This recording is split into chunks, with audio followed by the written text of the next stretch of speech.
बहुत बहुत धन्यवाद आप सभी को।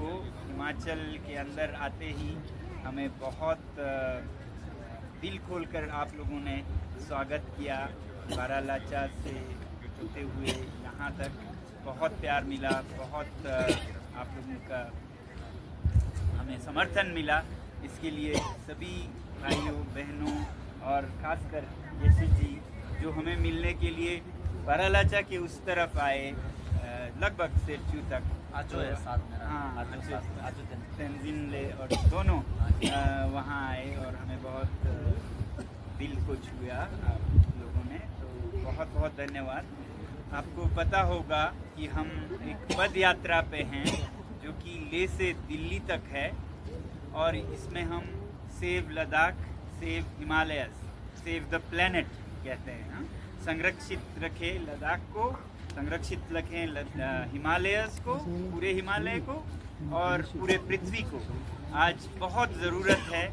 पृथ्वी ने हमें सब कुछ दिया आज तक, मगर आज हमारी तरफ से भी जो धरती माँ कहते हैं उसके प्रति कुछ जिम्मेदारियाँ हैं, वो हम लोगों में समझ फैलाने के लिए और सरकार से भी मांग करने के लिए कि वो ऐसी नीतियाँ बनाएं जिससे कि ये पृथ्वी और पृथ्वी पर बहुत ही संवेदनशील और बहुत ही महत्वपूर्ण जो जगह है वो हिमालय है और उसमें जहाँ हम बसे हैं वो लद्दाख है।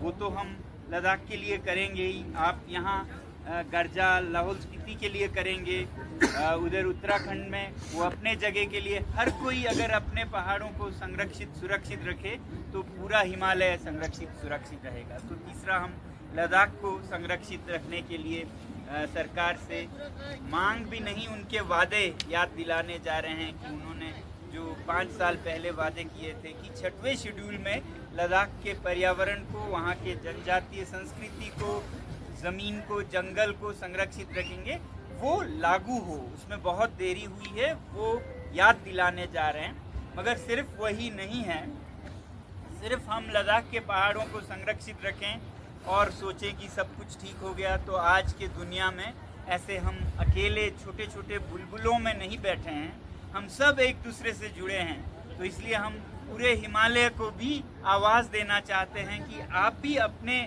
पहाड़ों को सुरक्षित संरक्षित रखिए, इनका ऐसे शोषण न करें, दोहन न करें कि कल के हमारे ही बच्चे प्यासे रह जाएं, भूखे रह जाएं।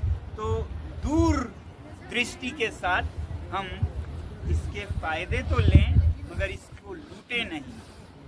तो इसलिए हम जाते हुए हिमालय में सबको याद दिलाते जाना चाहते हैं कि हम सब हिमालय वासियों का दायित्व है, जिम्मेदारी है कि हम अपने पहाड़ों को संरक्षित रखें। और हमारे बाद हमारा तो पहला दायित्व ये है, क्योंकि हम तो यहीं रहते हैं, इसी पानी से हमारा खून चलता है, इसी हवा से हमारा सांस चलता है ना। मगर ये सिर्फ लद्दाख या लाहौल स्पीति के लोगों की चिंता नहीं होनी चाहिए, ये पूरे देश की चिंता होनी चाहिए, भारत की और दुनिया की। भारत की तो खासकर, आपको पता हो या ना हो, ये जो हिमालय हैं, यहाँ पर जो बर्फ की पहाड़ियाँ हैं, ग्लेशियर्स हैं, ये हमारे लिए तो पानी का स्रोत है ही, बल्कि पूरे उत्तर भारत के लिए है।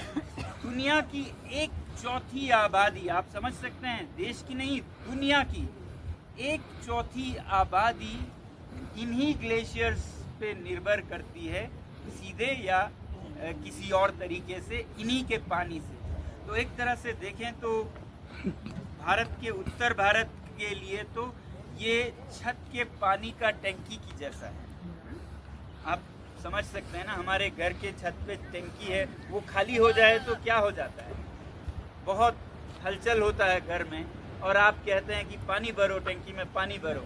मगर ये जो हिमालय के ग्लेशियर्स हैं, वो एक ऐसी टंकी है पानी का जो ख़त्म हो जाए तो अपने मर्जी से हम भर भी नहीं सकते। ये ख़त्म हो गया तो ख़त्म हो गया, फिर ये बर्फ़ चले जाएंगे, फिर उसके बाद सिर्फ बारिश रहेगा। बारिश पे हमारा कोई नियंत्रण नहीं है, वो जब आए आए, जाए जाए, और आए तो ऐसे आए कि बहा के ले जाए। ये जो बर्फ़ है ये बहुत ही मेहरबान है, ये खुद अपने आप बनता है। और ये जो बर्फ़ आप देखते हैं वो कभी कभी 100 साल पुराने होते हैं, तो बह के नहीं चले जाते, वो रुके रहते हैं। और जब गर्मियाँ आते हैं पिघल के लोगों को पानी देता है, जब सर्दियाँ आते हैं वो बढ़ता है, गर्मियाँ आती है वो घटते हुए पानी देता है। कितना सुंदर एक प्रणाली है, सिस्टम है।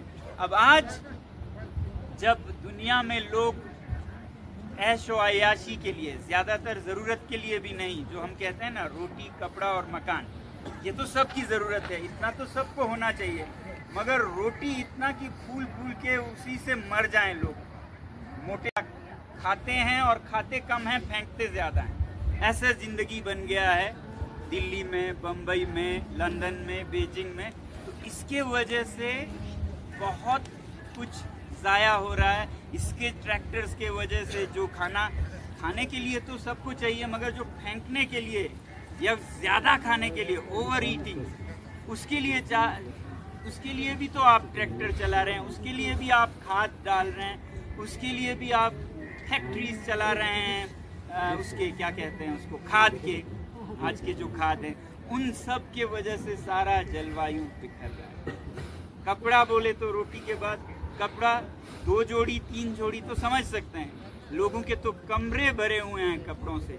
ऐसे कपड़े जो जब खरीदा तब देखा, उसके बाद उसका शक्ल तक नहीं देखा, ऐसे भर भर के रखा है क्योंकि पैसे हैं। तो ऐसे कपड़ों के पीछे फैक्ट्रियां चलती हैं, और इन फैक्ट्रियों से जो धुआं और जो कार्बन निकलता है, उससे पृथ्वी गर्म होकर हमारे ग्लेशियर्स पिघल रहे हैं। वैसे तो वो कहेंगे मेरे पास पैसे हैं, तुमको क्या है, मगर इस दुनिया में आज सबको है, आपके पैसे से नहीं है। ये एक ही किश्ती में हम बैठे हैं, जब डूबेगा तो सब डूबेंगे।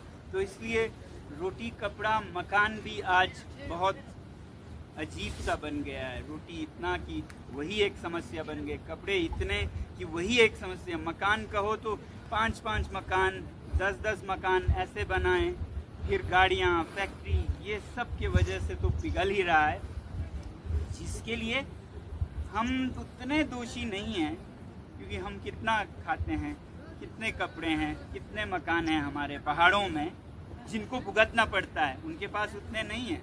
मगर जो बड़े शहरों में रहते हैं उनके कारण ये पिघलते हैं, तो हम पर असर सीधा पहला पड़ता है, आगे उन पर भी पड़ेगा, मगर वो उतना दूर नहीं देख पा रहे हैं। तो हमारी एक और जिम्मेदारी बनती है कि उनको भी हम याद दिलाएं कि आपकी बारी आएगी, हम तो बिना कारण मारे जा रहे हैं, ठीक है ना। तो ये भी ज़रूरी है कि आज के ज़िंदगी के कारण, जीवन शैली के कारण किस तरह हमारे बिगड़ते जा रहे हैं। अब कभी कभी कोई कहते हैं ये तो औरों का है, हमने क्या किया है, हम तो अच्छे हैं। हम भी अच्छे पूरे नहीं हैं। एक तो हमारी जिम्मेदारी है कि उनको आवाज़ दें, उनके लिए अलार्म क्लॉक बने, खबरदार खबरदार कहने वाले हम ही हैं। दूसरा, हमारे वजह से भी बहुत कुछ हो रहा है। जब हम बिना लगाम के बड़े बड़े पहाड़ों में होटल बनाते हैं जहाँ पर वो धंस के आ सकता है, गिर के आ सकता है, हम सरकार को रोड बनाओ और चौड़ा बनाओ और चौड़ा बनाओ बोलें, चौड़े रोड यहाँ नहीं पनप सकते, बस सकते, जिसकी वजह से पहाड़ गिरता है, तो हमारी भी है। या हम जैसे घरों में, चूल्हों में जब ज़रूरत नहीं भी हो आग जलाएं, बिजली नहीं ज़रूरत हो, वो गाड़ियां नहीं ज़रूरत हो तब भी चलाएं, तो उसका धुआं तो कहते हैं कि लोकल पोल्यूशन, जो काला धुआं निकलता है वो ग्लेशियर बर्फ़ पर बैठ के बर्फ़ को ही काला करता है और फिर वो जल्दी पिघल के आता है। फिर आज बाढ़, कल अकाल, कल पानी नहीं है तो अकाल आएगा, आज ज़्यादा आ गया तो बाढ़ आ जाएगा। तो इन सब से बचाने के लिए हमारी भी जिम्मेदारियां हैं पहाड़ों में। हम ये नहीं कह सकते हम निर्दोष, हम तो बस शिकार हो गए आप लोगों के वजह से। हमारी भी जिम्मेदारी है एक तो उनको आवाज़ देना, जो कि हम दे रहे हैं, लद्दाख से चलते हुए आवाज़ दे रहे हैं कि आप लोग संभलिए, कल आपकी भी बारी आने वाली है। वैसे ही आप लोगों को भी लाहौल स्पीति में, पूरे हिमाचल ही नहीं, देश ही नहीं, दुनिया के लिए आवाज़ देनी चाहिए, क्योंकि आप शिकार भी हैं और आप, इसलिए आपकी आवाज़ में बहुत वज़न है। जब किसी पे मजबूरी, मुसीबत आती है तो उसके आवाज़ को सुनते हैं। बम्बई का कोई आदमी बम्बई के दूसरे आदमी को नहीं सुनेगा, मगर अगर हिमालय के लोग अपना हालत बताएं तो वो भी सोचेंगे, वो भी बुरे इंसान नहीं है, वो अनजाने में कर रहे हैं कि ये मैं क्या कर रहा हूँ, मैं 5 मकान बना रहा हूँ, मैं 50 जूते खरीद रहा हूँ और यहाँ इनके बाढ़ आ रहे हैं, अकाल पड़ रहा है, तो मैं क्यों ऐसा करूँ, मैं क्यों ना ये जो पैसा है वो पर्यावरण को बचाने में लगाऊं, तो वो आपका और समर्थन करने लगे। इसलिए हमारी जिम्मेदारी है कि हम आवाज़ दें, ठीक है जी। तो इसलिए मैं ये कहना चाहता हूँ कि हमें अपना जीवन भी सुधारना होगा, उदाहरण बनाना होगा, नहीं तो लोग कहेंगे तुम लोग शिकायत तो बहुत करते हो, तुम्हारे खुद के अपने देखो जीवन शैली, खुद तुम्हारे पास पैसे हो तो तुम भी तो बिगाड़ने में लगे हो। तो इसलिए हमारे पास पैसे हैं तो उनका कीजिए जिनके पास नहीं है। खुद के 5 मकान 5 गाड़ियाँ होने की ज़रूरत नहीं है। तो ऐसी जीवन शैली हमारे यहाँ से उदाहरण बन के सबको सबक एक बननी चाहिए जी। तो ये तो है कि आज जो जलवायु परिवर्तन हो रहा है उसके वजह से कैसे हम पर सीधा असर हो रहा है, और उसके लिए हमें चुपचाप सहते नहीं रहना चाहिए, आवाज़ देने की ज़रूरत है, ठीक है ना जी। तो बाकी जो लद्दाख की समस्याएं हैं वो अगर आप नहीं समझे हों तो हम यही बता रहे थे कि हम सरकार को याद दिलाने जा रहे हैं कि वो जो उन्होंने संरक्षण की बात वादे किए थे कि लद्दाख में, जैसे यहाँ पर 5वां शेड्यूल है, वहाँ 6वें शेड्यूल का वादा हुआ मगर हुआ नहीं। तो जो हमारी संस्कृति है, आप ये ज़रूर याद रखिएगा, कारजा की जो संस्कृति है वो बहुत अलग है देश में और दुनिया में, और ये संस्कृति हमें सिखाती है कैसे हम औरों का नुकसान न करें। आपकी जो संस्कृति है, आपका धर्म है, वो सिखाता है कि सेमचन थम चतला जरा मेरे वाले, अपना ही नहीं सभी जीव जंतुओं का सोचो। तो इस पर हमें सीख लेने की ज़रूरत है, ये सीख औरों को देने की ज़रूरत है, ये सीख बिखर ना जाए। तो इस संस्कृति को बचाए रखना है, क्योंकि ये संस्कृति हिमालय को बचाती है। कल को ये चला जाएगा, हम भी बम्बई या बीजिंग या पेरिस जैसे लोग बन जाएंगे जो सिर्फ माल, जो क्या कहते हैं मटीरियल, उस पे सोचती हो और औरों के जान की उनको न परवाह है, और जीव जंतुओं का क्या होता है, फ्यूचर आने वाले भविष्य में क्या होता है वो नहीं देखते ये बड़े शहरों के लोग। ये संस्कृतियाँ देखती हैं, आज कहीं नहीं कल कभी। लद्दाख में हम कहते हैं ठाठुगी, तो सिर्फ आज के लोगों के लिए नहीं करते हैं, ठाठुगु कजुक छाचैनो, हम पूछते हैं कि आने वाले पीढ़ियों के लिए क्या होगा। ये संस्कृति आज दिल्ली को चाहिए, आज लंदन को चाहिए, तो बचाए रखना बहुत ज़रूरी है, ये औरों को सिखाना ज़रूरत है। बहुत बार हमें बड़े शहरों के लोग ऐसा महसूस करते हैं जैसे हम अनपढ़ हैं, हम पिछड़े हैं। मैं तो समझता हूँ आज के हालत में हमसे उम्मीदें हैं जो इस तरह रहते हैं कि औरों पे बुरा असर ना पड़े, आज ही नहीं पीढ़ियों पे, ठाठुगु पे असर पड़े। ये दिल्ली को सीखने की ज़रूरत है, ये बम्बई को। तो संभाले रखिएगा और आवाज़ देते रहिएगा कि वो अपने ज़िंदगी को सुधारें। आज लद्दाख में बड़े बड़े सोलर बिजली के परियोजनाएं बन रहे हैं, जिसके वजह से हमारे जो चंगपा समुदाय के चरवाहे हैं उनको हटाया जाएगा या उनका काम धंधा खत्म हो जाएगा। क्यों? क्योंकि बड़े शहरों में लोगों को बिजली चाहिए, वो बिजली लद्दाख के लिए नहीं है, वो बड़े शहरों में ज़रूरत तो ठीक है, नीड तो ठीक है, मगर ग्रीड ऐश आयाशी के लिए जाए और यहाँ हमारे लोगों का जीवन उथल पुथल हो जाए। तो हम बताने जाना चाहते हैं कि आप अगर जीवन सुधारेंगे तो आपकी ज़रूरत को तो हम सर आंखों पर रख के आपको बिजली भेजेंगे लद्दाख से, मगर आप सिर्फ वहाँ पर अपने टेलीविज़न और बड़े बड़े मशीनें चलाएंगे जिनकी किसी को ज़रूरत नहीं है। घर में कमरे में कोई हो ना हो बिजली जलाए रखेंगे, 5-5 कारों को भले ही वो बिजली के हो चार्ज करेंगे, और उसके लिए हमारे चरवाहे बिखर जाएं, उनकी हज़ारों साल की सभ्यता खत्म हो जाए, तो ये मंजूर हमें नहीं है। वैसे ही आप पर भी खतरा मंडा रहा है। वहाँ सोलर है धूप से, तो यहाँ हिमाचल में पानी के बिजलीघर होंगे, पन बिजली, पानी के बिजलीघर अब अंधाधुंध 1 करो, 10 करो, 100 करो करते जाएं, और वो अपना खर्चा बिजली का कम ना करें, तो फिर तो 100 भी कम है, आगे 1000 भी कम होगा। और हर पहाड़ में खोद खोद के पानी को रोक रोक के कभी बाढ़, कभी जानलेवा दुर्घटनाएं होती रहेंगी। तो इसलिए एक तरफ हमें आवाज़ उठाने की ज़रूरत है कि हम भी जिंदा हैं, हम भी इंसान हैं, हमें भी देखो। दूसरी तरफ सिर्फ सरकार को कह के नहीं होगा, आपको अपनी आवाज़ देश की जनता को भी सुनानी होगी, दिल्ली के, मुंबई के, कलकत्ता के, कि आप जीवन बदलिए। आपको एक बिजली यूनिट चाहिए, आप 10 ले रहे हैं और 9 ज़ाया कर रहे हैं, और आपको नहीं पता है उसकी वजह से हमारे यहाँ क्या हालत हो। तो दोनों, एक जनता को समझाकर, शिक्षित करके, दूसरा सरकार को बहुत दृढ़ निश्चय के साथ ऊंची आवाज़ में उनको बोल के कि आप किसी के ऐश अयाशी के लिए किसी के ज़िंदगी को कुचल दें, ये हमें मंजूर नहीं है, ये कहना होगा। यही लद्दाख के लोग भी कह रहे हैं, आप भी। जो ज़रूरत है, जो नीड है, वो हमारी जिम्मेदारी है कि देश को हम दें। जो गैर ज़रूरी है घेरने के लिए और उसके लिए हमारी जाने जाएं, ये हमें मंजूर नहीं। तो आप अपने पहाड़ों को, नदियों को संभालें, जैसे हमें वहाँ अपने चरागों को संभालना है, ठीक है ना जी।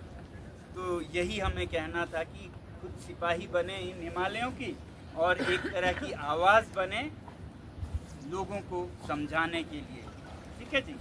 और अपने आप को एक उदाहरण बनाएं कि हम मुसीबत में हैं तो हम ही उस मुसीबत के कारण ना बने।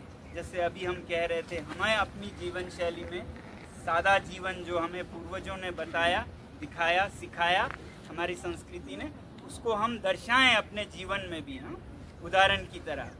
जैसे आजकल क्या क्या केमिकल्स के साथ फैक्ट्रियाँ चलती हैं, हर चीज़, कपड़े में हो तो उसमें केमिकल्स हैं, खाने में हो तो उसमें अजीब अजीब केमिकल्स होते हैं। तो आपका कर्जा तो देश के लिए बहुत सारे खुराक, खाने का सामान बेचती है, आलू, मटर, है ना। तो उनमें भी आप एक नया संदेश दे सकते हैं कि हम इसे पवित्र खेती से करेंगे, साफ, बिना केमिकल्स के, ऑर्गेनिक, उसको आप करेंगे। आपको दाम भी ज़्यादा मिलेगा और देश का भी भला होगा, लोगों के स्वास्थ्य के भी भला होगा। ये दुनिया के लिए भी अच्छा है और धर्म के लिए भी, है ना। आपको पता है ना, में कहा गया है यंग तक पिछुआ, नोबल लाइवलीहुड, राइट लाइवलीहुड। तो छुआ, आपका इनकम, आपकी कमाई तो होनी चाहिए, आपको भी जिंदा रहना है, मगर वो पवित्र हो, पवित्र आमदनी, ये बुद्धा सिखाते हैं। आमदनी सबका होना चाहिए, मगर ऐसी आमदनी नहीं जिसके वजह से पशु पक्षी मरते हों। जब आप केमिकल्स लगाएंगे तो कितने ही कीड़े मकोड़े, पशु पक्षी मरेंगे। तो धीरे धीरे आप अपने यहाँ पे अगर बदलें जीवन को और पवित्र खेती करें, पवित्र कपड़े पहने, तो अपना भी औरों का भी भला होगा। तो ऐसा जीवन शैली हम हिमालय में भी अपनाएं, चाहे वो खेती में हो, घर हो तो घरों में आग पे आग जलाए, धुआं धुआं न करें। जहाँ हो सके, हम लद्दाख में कहते हैं, सूर्य की ऊर्जा से गर्म करें। खुद इतने गाड़ियाँ न चलाएं जो कि हमें ज़रूरत भी नहीं हो, और हम खुद एक उदाहरण बने, सीख बने देश और दुनिया के लिए। इतना ही कहूँगा, ज़्यादा नहीं। आप सबका, हमारे और हिमालय की आवाज़ को और सशक्त करने में जो आप लोगों ने समर्थन दिया, उसके लिए बहुत बहुत धन्यवाद। और जो आप लोगों ने यहाँ आयोजन किया हमारे लिए, बहुत हर जगह कल से आज तक हर चीज़ का आप लोगों ने आयोजन बहुत ही प्यार से किया, इसके लिए बहुत बहुत धन्यवाद।